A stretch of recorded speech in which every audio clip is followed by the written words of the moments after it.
KTSA special coverage.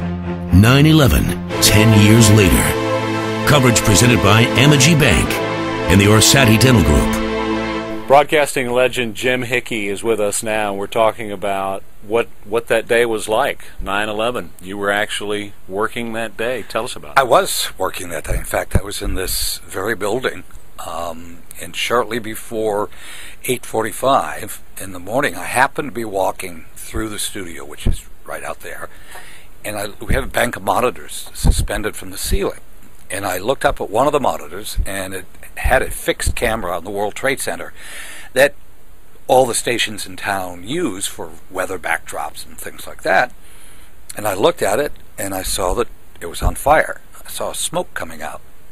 And I said to somebody, I think we have an issue here. It looks like the World Trade Center's on fire. Wonder what that is. And it quickly became evident that it was an airplane, but we didn't know how big an airplane. We didn't know what it was. So I did the first special report like 2 minutes later. I went into one of the studios, did a special report that an airplane had crashed into the World Trade Center, and that's really all we knew at that point, and filled with some visual details. A few minutes later, it became evident as we watched that this was not a little airplane, because at first we all thought that a pilot had made a horrible, grievous error because of all the airports in the area and just flew into the tower. Then we realized it was a big airplane. We realized it was a commercial airliner. And things began to happen very, very quickly at that point, because the tower began to really burn, and we realized this was very serious. So we started our wall-to-wall coverage, I believe, at 9 o'clock or 9:06. And as things developed, I actually didn't stop talking until 7 o'clock that night. We just went wall-to-wall coverage, and we now know what happened. The second airplane hit, and both buildings came down, and the day just got worse and worse. And it was just incredible to be reporting and try to maintain your wits about you as you're watching this disaster fold. I listened to some of the tape we have of the second airplane hitting. I happened to be on the phone at the time with an eyewitness, and we both exclaimed and expressed our surprise, and I started getting very excited and talking on top of the eyewitness, and then I realized, wait a minute, he's doing a much better job than I am describing this thing that was happening. So I stopped talking and let him go. You've been in media for a very long time, and you have seen many, many events in your career. How did you separate Jim Hickey the person and Jim Hickey the newsman?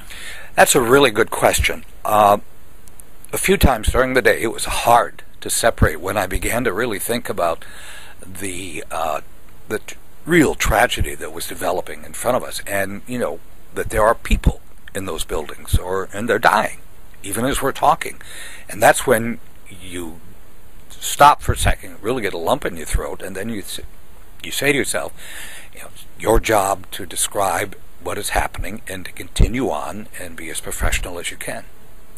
You, of course, being here for so long, you've seen so many different aspects of New York. How do you think New York has changed since 9/11? New York has changed in some ways a lot, and in other ways not at all. New Yorkers are still tough. They're still, they'll tell you like it is. New Yorkers have always had that reputation, and they still do. But where New York has changed is different from the rest of the country. We are reminded of 9/11 every single day by something. Every single day there is something that triggers the memory of what happened on 9/11. And it's different things for different people. I drive into to work here at ABC from New Jersey, where I live, and I come through the Lincoln Tunnel, and there's this roundabout, it's called the Helix, that circles from the upper level of the road, and then you circle down into the tunnel and come into the city under the river. Well, as you come down that Helix, your field of vision is exactly where the World Trade Center stood. And every time I come by there, I see that. I remember where the World Trade Center was, because it was directly in my line of vision. And for the first few days after 9/11, when I would return to work, I would come back and there would be this smoke and flame because it burned for days. And then they erected bright lights to do the rescue. And so when I came in at 4 in the morning, I'd see these bright lights, and it was a picture from hell, because these bright lights and the smoke, and in some cases flames. So you still remember that. And I live in a community that lost more people than any other community in the region, because a lot of people where I live are worked on Wall Street, and they commuted every day. So our community suffered greatly. And I have friends who lost friends. And so, that's something that we have that has changed New York, in that we never forget. We never, not for a second, forget what happened.